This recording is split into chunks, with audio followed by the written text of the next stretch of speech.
नमस्कार, खेलों में खास में आपका स्वागत है। मैं हूं संजय बैनर्जी। इंग्लैंड और पाकिस्तान के बीच तीसरा टेस्ट दिलचस्प अंत की ओर बढ़ रहा है। पाकिस्तान की 8 विकेट अब भी बाकी है, जबकि पारी की हार से बचने के लिए उसे 210 रन की और जरूरत है। चौथे दिन बारिश और खराब रोशनी की वजह से मैच में सिर्फ 56 ओवर फेंके जा सके। पाकिस्तान ने इनमें 2 विकेट पर 100 रन बनाए। शान मसूद 18 और आबिद अली 42 रन बनाकर आउट हुए। चौथे दिन का खेल कम रोशनी की वजह से रोके जाने तक कप्तान अजहर अली 29 और बाबर आजम 4 रन बनाकर क्रीज पर थे। ब्रॉड ने मसूद को आउट किया, जबकि एंडरसन को आबिद अली का विकेट मिला। अब तक का स्कोर इस प्रकार है। इंग्लैंड 8 विकेट पर 583 रन, पारी समाप्ति की घोषणा। पाकिस्तान 273 और 2 विकेट पर 100 run. Former test player, coach और सेलेक्टर अशोक मल्होत्रा इस समय हमारे साथ हैं। अशोक जी, पाकिस्तान अब भी 210 रन से पीछे है इंग्लैंड के स्कोर से, और अगर आज बारिश नहीं गिरी तो ये मान करके चला जा सकता है कि ये मुकाबला वो हारेंगे। लेकिन एक बात है कि विकेट आगे से काफी बेहतर दिखाई दे रहा है। गेंदबाजों के लिए ज्यादा कुछ नहीं है। अगर आप विकेट पे टिके रहते हैं, जिस तरह अजहर और बाबर आजम एक अगर लंबी साझेदारी कर सकते हैं तो फिर संभावना हो सकती है। हालांकि पूरा दिन खेल होता है, 90 से ज्यादा ओवर होने की संभावना, तो फिर क्या आप उतने खेल पाते हैं। लेकिन इस जोड़ी पर काफी कुछ निर्भर करेगा, अजहर और बाबर आजम की जोड़ी पर। अगर वो लंबी पारी खेलते हैं, 100-150 रन की साझेदारी करते हैं, तो हो सकता है पाकिस्तान मैच बचा पाए। बिल्कुल, क्योंकि इस जोड़ी के बाद ऐसा कुछ पाकिस्तान की बल्लेबाजी में नहीं है जो बहुत टिक करके खेल सकें। तो मुझे लगता है कि बारिश का ही सबसे ज्यादा भरोसा होगा इस समय पाकिस्तान को। या बिल्कुल, अगर इंद्र देवता पाकिस्तान पर मेहरबान रहते तो फिर ये मैच बचा सकता है। लेकिन एक बात तय है कि जो विकेट है संजय जी, उसमें ज्यादा कुछ दिखाई नहीं दे रहा। ना तो स्विंग हो रहा है बॉल, ना टर्न हो रहा है। बल्लेबाजी के लिए काफी आसान है। थोड़ा अगर आप संयम से खेलते हैं तो, और थोड़ा सा इंद्र देवता अगर मेहरबान हो जाते हैं या बैड लाइट हो जाती है, तो फिर पाकिस्तान के मैच बचाने की संभावना हो सकती है। हालांकि अगर मैं अभी भी बोलूं तो इंग्लैंड निश्चित रूप से इस मैच को जीतना चाहेगा, और जिस तरह उनके पास गेंदबाजी है, कुछ भी संभव है। लेकिन मेरे को ऐसा लगता है कि संभावना ड्रॉ की ज्यादा दिखाई दे रही है। इंग्लैंड और पाकिस्तान के बीच तीसरा क्रिकेट टेस्ट मैच फिर दिलचस्प मोड़ पर है। आंकड़ों के नजरिए से इसकी अहमियत क्या है, स्टैट्स कॉर्नर में बता रहे हैं मोहम्मद इशाउद्दीन। इंग्लैंड में पाकिस्तान की ओपनिंग पार्टनरशिप का खराब दौर अभी भी बरकरार है। तीसरे टेस्ट की दूसरी पारी में भी पाकिस्तान का पहला विकेट 49 रन के स्कोर पर गिर गया। इंग्लैंड में पाकिस्तान के लिए आखिरी बार 50 या अधिक रन की साझेदारी 1996 में ओवल में हुई थी, जब सईद अनवर और आमिर सोहेल ने 106 रन की साझेदारी की थी। शान मसूद और आबिद अली के बीच एक बार को छोड़कर कभी भी पहले विकेट के लिए 50 रन से ज़्यादा की साझेदारी नहीं हुई है।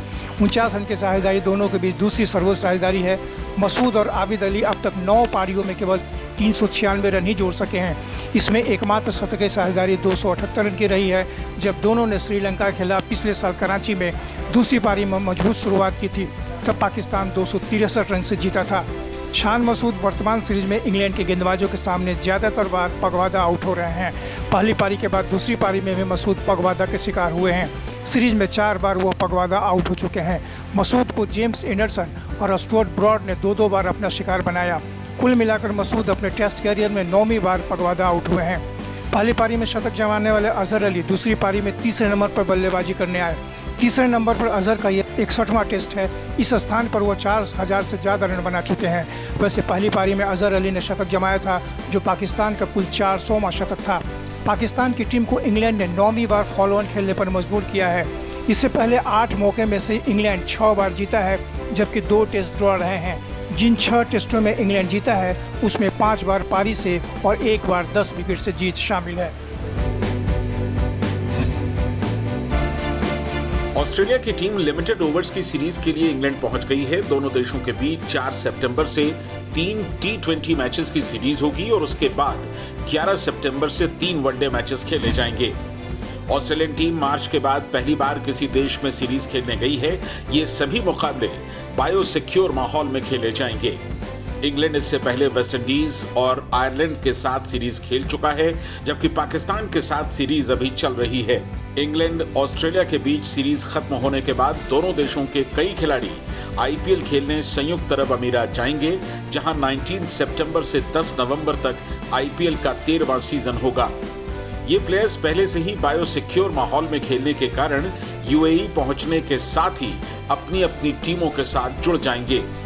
आईपीएल 2020 में ऑस्ट्रेलिया के 17 और इंग्लैंड के 13 प्लेयर्स पार्टिसिपेट कर रहे हैं। इसमें Steve Smith, David Warner, Ben Stokes और जोफ्रा आर्चर शामिल हैं। फ्यूचर ग्रुप ने आईपीएल एसोसिएट सेंट्रल स्पॉन्सरशिप से हाथ खींच लिए हैं। पिछले 5 साल से फ्यूचर ग्रुप आईपीएल के साथ जुड़ा हुआ था, लेकिन इस साल उसने लीग से अपना संबंध खत्म करने का फैसला किया। आईपीएल की आधिकारिक वेबसाइट ने भी फ्यूचर ग्रुप का नाम एसोसिएट स्पॉन्सर की लिस्ट से हटा दिया है। बोर्ड फ्यूचर ग्रुप की रिप्लेसमेंट तलाश रहा है। खबर है कंपनी आईपीएल से अलग होना चाह रही थी और शायद बीच रास्ते में यूं छोड़ने पर बोर्ड उस पर पेनल्टी भी लगा सकता है। सूत्रों के मुताबिक फ्यूचर ग्रुप के पीछे हटने की बड़ी वजह स्पॉन्सरशिप के लिए ज्यादा कीमत चुकाना भी है। इससे पहले दिल्ली फ्रेंचाइज दिल्ली कैपिटल्स के साथ 2015 से जुड़ा डाइकन एयर कंडीशनिंग ने भी अलग होने का फैसला किया था। वो दिल्ली की टीम का मुख्य स्पॉन्सर था। हालांकि दिल्ली की टीम ने जल्द ही जेएसडब्ल्यू ग्रुप को अपना नया मुख्य स्पॉन्सर बना लिया।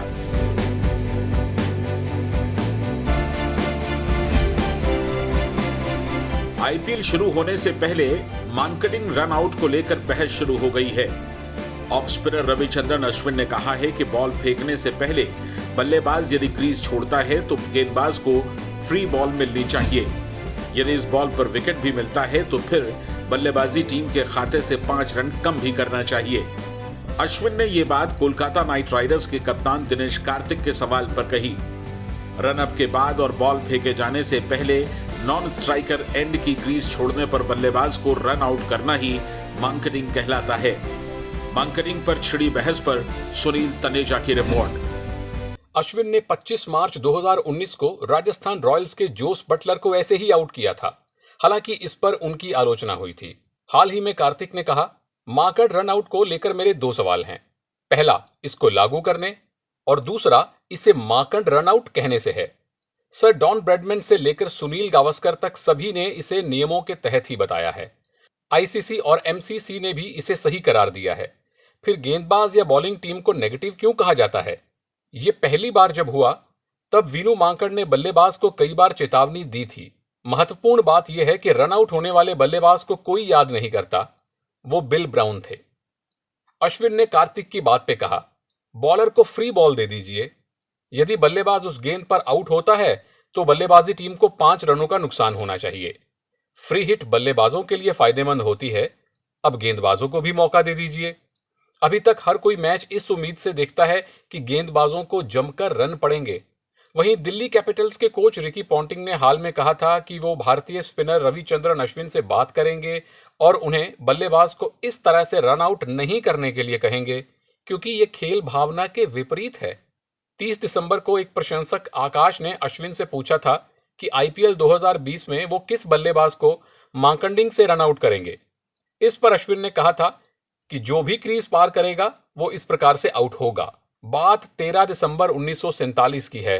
भारत और ऑस्ट्रेलिया के बीच एक टेस्ट मैच के दौरान भारत के वीनू मांकड़ ने ऑस्ट्रेलिया के विल ब्राउन को इसी तरह से आउट किया था। इसके बाद से वीनू के सरनेम के आधार पर यह तरीका मांकडिंग कहलाता है। क्रिकेट में यह नियम लागू तो होता है, लेकिन राय बटी हुई है। कुछ जानकार और पूर्व खिलाड़ी इसके पक्ष में हैं, तो कुछ का कहना है कि बल्लेबाज को आउट करने का यह तरीका खेल भावना के विपरीत है। बायर्न म्यूनिख ने चैंपियंस लीग का खिताब जीत लिया है।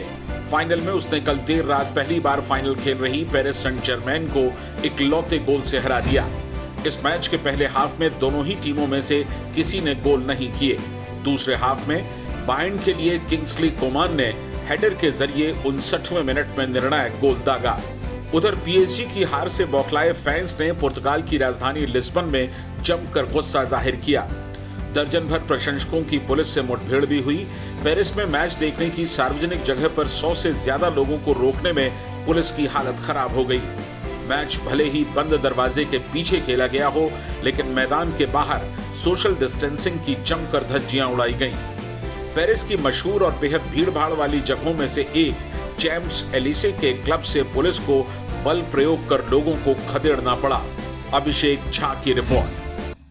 तो चैंपियंस लीग का फाइनल मुकाबला खेला गया Paris Saint Germain versus Bayern Munich के बीच में, और बायर्न म्यूनिख ने पेरिस सेंट जर्मेन को 1-0 से हराते हुए छठी बार इस खिताब पर कब्जा किया। लेकिन सबसे इम्पॉर्टेंट चीज़ ये है कि जो गोल मारने वाले खिलाड़ी थे कोमैन, जिन्होंने कि 59 मिनट में 59वें मिनट में गोल किया, वो पेरिस सेंट जर्मेन की एकेडमी से आए हुए हैं। यानी कि पेरिस सेंट जर्मेन की एकेडमी में उन्होंने फुटबॉल की ट्रेनिंग ली थी और उसके बाद बायर्न म्यूनिख की तरफ से खेल रहे थे और उन्होंने विनिंग गोल किया था 59 मिनट में। It was a very close encounter, पर बायर्न म्यूनिख की टीम ने प्रूव किया कि ना सिर्फ बहुत अटैकिंग फुटबॉल खेल सकती है, बल्कि अगर क्रंच टाइम हो तो वहाँ पर डिफेंड भी कर सकती है। क्योंकि पहले हाफ में अगर हम इवेल्युएट करें इस मैच को, तो पहले हाफ में बहुत ज़्यादा प्रेशर था बायर्न म्यूनिख के ऊपर, क्योंकि the pace created by Mbappe and Neymar, वो बहुत ज़्यादा प्रॉब्लम क्रिएट कर रही थी बायर्न म्यूनिख के डिफेंस लाइन के लिए। लेकिन सेकेंड हाफ में जैसे ही मुकाबले की शुरुआत हुई, बायर्न म्यूनिख की टीम संभल चुकी थी और जो एक्सपीरियंस था उनका वो पूरी तरीके से शो किया। और जब भी प्ले मेकिंग की बात आती थी, वहाँ पर या तो फाउल करते थे या फिर खिलाड़ी को कहीं ना कहीं इन्फ्रिंजमेंट हो जाती थी, जिसकी वजह से वो जो गेम प्लान था पेरिस सेंट जर्मेन का, वो बिल्ट ही नहीं हो पाता था और वहाँ पर बायर्न म्यूनिख की टीम एक तरीके से एज ले गई। छठी बार ये चैंपियन बनी है। 2013 में आखिरी बार चैंपियन बनी थी जब बोरुसिया डॉर्टमुंड को इन्होंने हराया था 2-1 से, और अब 2020 में भी बायर्न म्यूनिख की टीम चैंपियन बन गई है। वहीं एक और बहुत दिलचस्प आंकड़ा है, क्योंकि ये 7वां ऐसा मौका था जब यूरोपियन कप में, या कि चैंपियंस लीग की बात करें या फिर यूरोपा लीग की हम बात करें, जब कोई टीम पहली बार फाइनल में पहुंची है और उन्हें हार का सामना करना पड़ा है। लगातार पिछले 7 मैचेस की अगर हम बात करें, जो टीम पहली बार फाइनल में पहुंची है उन्हें हार का सामना करना पड़ा है। तो सेटबैक रहा पेरिस सेंट जर्मेन के लिए, लेकिन होपफुली अगले सीजन में वो आएंगे और दम भरकर आएंगे और होपफुली बेटर परफॉर्मेंस करके दिखाएंगे।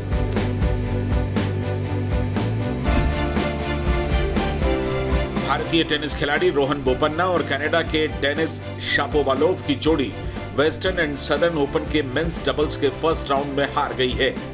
बोपन्ना और शापोवालोव को इस टूर्नामेंट के पहले दौर में 2019 में यूएस ओपन के रनर्स अप मार्सेल ग्रेनोलर्स और होरासियो जेवालोस ने 4-6, 6-7 से हरा दिया। बोपन्ना का मार्च में क्रोएशिया के खिलाफ डेविस कप मुकाबले के बाद ये पहला मैच था। वो पिछले साल इंडियन वेल्स मास्टर के बाद से लगातार शापोवालोव के साथ खेल रहे हैं। बोपन्ना और शापोवालोव की जोड़ी अगले कुछ दिन यूएस ओपन की तैयारी करेगी। जैसा कि आप जानते हैं कि यूएस ओपन न्यूयॉर्क में 31 अगस्त से शुरू होगा। तो खेलों में खास में आज का सफर यहीं तक। स्पोर्ट्स वीडियोस, अपडेट्स और स्पोर्ट्स ब्लॉग्स के लिए आप हमारी वेबसाइट स्पोर्ट्स जिंदगी विजिट कर सकते हैं। हमारी ईमेल आईडी है connect@sportszindagi.com। अपना ख्याल रखिए और जुड़े रहिए स्पोर्ट्स जिंदगी के साथ। नमस्कार।